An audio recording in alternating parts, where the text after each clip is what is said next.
راحلين إلى بنا بقيادي هيجتم يوم الرحيل فؤادي سرتم وسار دليلكم يا وحشتي الشوق أقلقني وصوت الحادي. തക്ബീർ ധ്വനികളാൽ മുഖരിതമായ അന്തരീക്ഷത്തിൽ ഇസ്ലാം മതവിശ്വാസികൾ ബക്രീദ് അഥവാ വലിയ പെരുന്നാൾ ആഘോഷിക്കുകയാണ്. ത്യാഗത്തിന്റെയും സഹനതയുടെയും ഓർമ്മ പുതുക്കി ഇസ്ലാം മതവിശ്വാസികൾ ബലിപെരുന്നാൾ ആഘോഷിക്കുന്നത്. ദൈവകൽപ്പന അനുസരിച്ച് പ്രിയ മകൻ ഇസ്മായിലിനെ ബലിയർപ്പിക്കാൻ തയ്യാറായ ഇബ്രാഹിം നബിയുടെ ത്യാഗസ്മരണകൾ പുതുക്കിക്കൊണ്ടാണ് ഇസ്ലാം മതവിശ്വാസികൾ ബലിപെരുന്നാൾ അഥവാ ബക്രീദ് ആഘോഷിക്കുന്നത്. വർഷങ്ങളുടെ കാത്തിരിപ്പിന് ശേഷം ഉണ്ടായ മകൻ ഇസ്മായിലിനെ ദൈവകൽപ്പന പ്രകാരം ബലി കൊടുക്കാൻ ഇബ്രാഹിം നബി തീരുമാനിച്ച ത്യാഗസന്നദ്ധത കണ്ട് മകന് പകരം ആടിനെ ബലി നൽകാൻ ദൈവസന്ദേശമുണ്ടാകുകയായിരുന്നു. അതിന്റെ ഓർമ്മപ്പെടുത്തലാണ് ബലി അറുത്ത് മാംസം വീടുകളിലേക്ക് ഭക്ഷിക്കാനായി നൽകുന്നത്. ഇസ്ലാം മതവിശ്വാസത്തിന്റെ അടിസ്ഥാന ശിലകളിലൊന്നായ വിശുദ്ധ ഹജ്ജ് കർമ്മത്തിന്റെ പരിസമാപ്തി കൂടിയാണ് ബലിപെരുന്നാൾ. കേരളത്തിലെ പ്രമുഖ മതപണ്ഡിതനായ ഓണംപിള്ളി മുഹമ്മദ് ഫൈസി പെരുന്നാളിന്റെ പ്രാധാന്യത്തെക്കുറിച്ചും ഹജ്ജ് കർമ്മത്തെക്കുറിച്ചും സംസാരിക്കുന്നു. ബലിപെരുന്നാൾ ദിവസത്തിൻ്റെ രണ്ട് പ്രധാനപ്പെട്ട ചടങ്ങെന്ന് പറയുന്നത് വിശ്വാസികൾക്ക് രണ്ട് തരമാണ് ഇവിടെ ഉള്ളത്. ഒന്ന് ഹജ്ജ് എന്ന് പറയുന്ന ഒന്ന് നടക്കുന്നുണ്ട്. അപ്പോൾ ഹജ്ജുമായി ബന്ധപ്പെട്ടുകൊണ്ട് അവിടെ ഹാജിമാർ അവരുടേതായ ആ ദിവസത്തിലെ ചില പ്രത്യേക ചടങ്ങുകളുണ്ട്. അവിടെ കഅബ പ്രദക്ഷിണം, അതായത് തവാഫ് എന്ന് പറയുന്നതൊന്നുണ്ട്. അതോടൊപ്പം തന്നെ 3 കല്ലുകളിൽ ഏറ്റവും പ്രധാനപ്പെട്ട ഒരു കല്ലുകളിലുള്ള ഏറ് അങ്ങനെയുള്ള സംഭവങ്ങളൊക്കെ അവിടെ നടക്കുന്നുണ്ട്. വീടുകളിൽ സാധാരണ വിശ്വാസികൾ ചെയ്യുന്നത് ഒന്ന് അവർ അർപ്പിക്കുക എന്നുള്ളതാണ്. അതൊന്ന് മൃഗബലി നടത്തുക. എല്ലാവർക്കും അല്ല, കഴിയുന്ന ആളുകൾ അങ്ങനെ ചെയ്യണം. എല്ലാവരും ചെയ്യുന്ന പണി, എല്ലാവരും പള്ളിയിൽ വരുന്നു, നമസ്കരിക്കുന്നു, ബലിപെരുന്നാൾ നമസ്കാരം നടത്തുന്നു, ശേഷം വീടുകളിലെത്തുന്നു. വീടുകളിൽ അതിൻ്റെ ഭക്ഷണവും മറ്റു കാര്യങ്ങളും ഉണ്ടാകുന്നു. എല്ലാവരുമായുള്ള സ്നേഹം പങ്കുവെക്കലാണ് ഏറ്റവും പ്രധാനം. മനുഷ്യരോടുള്ള സ്നേഹവും സഹവർത്തിത്വവും പ്രധാനമായി പങ്കുവെക്കലാണ്.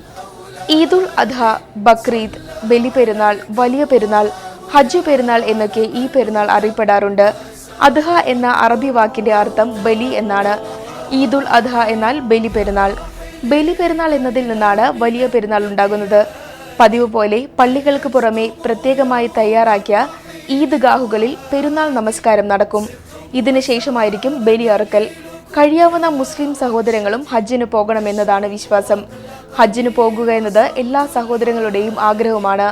തന്റെ മക്ക മദീന യാത്രയെക്കുറിച്ചുള്ള അനുഭവങ്ങൾ പങ്കുവയ്ക്കുകയാണ് തൃശൂർ മഹല്ല് കമ്മിറ്റി പ്രസിഡന്റ് അബ്ദുൽ മജീദ്. ലോകമെമ്പാടുമുള്ള മുസ്ലിം സഹോദരന്മാർ കറുത്തവനോ വെളുത്തവനോ എന്നൊന്നുമില്ലാതെ എല്ലാ മുസ്ലിം സഹോദരന്മാരും ഒത്തുചേരുന്ന ഒരു സ്ഥലമാണ് മക്ക ആൻഡ് മദീന. ഈ രണ്ട് സ്ഥലത്തും അതുകൂടാതെ ഹജ്ജ് എന്ന് പറയുന്ന അറഫ ഒരു മൈതാനമുണ്ട്. അവിടെയാണ് ലാസ്റ്റ് എല്ലാവരും കൂടി, ഒരാളും ഇടപെടാതെ എല്ലാവരും കൂടി ഒരുമിച്ച് യോജിച്ച് നിൽക്കുന്ന ഒരു സ്ഥലം. അവിടെ അറഫയിൽ നിൽക്കുക എന്ന് പറയാം. അപ്പോൾ ഇവിടുത്തെ മറ്റുള്ള സ്ഥലങ്ങളിലെ മാതിരിയല്ല നമ്മളവിടെ ചെന്നാൽ ഒരു സഹോദര സ്നേഹം കണ്ടിട്ടില്ലാത്തവരാണെങ്കിൽ വളരെയധികം സഹോദര സ്നേഹത്തിൽ എല്ലാ ആണുങ്ങളും പുരുഷന്മാരും, അതായത് വെള്ള വസ്ത്രധാരികളായിട്ട് സന്തോഷകരമായിട്ട് അറഫയിലേക്ക് യാത്ര ചെയ്യുന്ന ഒരു രംഗമുണ്ട്. എല്ലാ ജനങ്ങളുടെയും വായിൽ നിന്ന് ഒറ്റ ഒരു വിടലാ, ലബൈക്ക് അല്ലാഹുമ്മ ലബൈക്ക് ലബൈക്ക് ലാ ശരീക ലക ലബൈക്ക് ഇന്നൽ ഹംദ വന്നിഅമത ലക വൽ മുൽക്ക് ലാ ശരീക ലക എന്നൊരു അറബി വാചകം. അതായത് നമ്മളുടെ പ്രിയപ്പെട്ട ദൈവമേ, നമ്മളെ അള്ളാഹുവേ, അള്ളാഹുവിൻ്റെ വിളി കേട്ടുകൊണ്ട് ഞങ്ങളിതാ വന്നിരിക്കുന്നു എന്ന് പറയാണ്. അതൊരു വലിയൊരു കാഴ്ചയും വലിയൊരു സന്തോഷമുള്ളൊരു സംഭവമാണ്. പ്രവാചകനായ ഹസ്രത്ത് ഇബ്രാഹിം നബിയുടെയും മകൻ ഇസ്മായിൽ നബിയുടെയും ത്യാഗസമ്പന്നമായ ജീവിതത്തിന്റെ സ്മരണ പുതുക്കി വീണ്ടും ഒരു ബലിപെരുന്നാൾ സമാഗതമായി. ധർമ്മനിഷ്ഠയിലൂടെ ജീവിതം ത്യാഗസമ്പന്നമാക്കാനും പരസ്പര സാഹോദര്യത്തിന്റെ വിളനിലമാക്കാനും നമുക്ക് സാധിക്കട്ടെ എന്ന് പ്രാർത്ഥിക്കുന്നു. എല്ലാവർക്കും ബലിപെരുന്നാൾ ആശംസകൾ നേരുന്നു.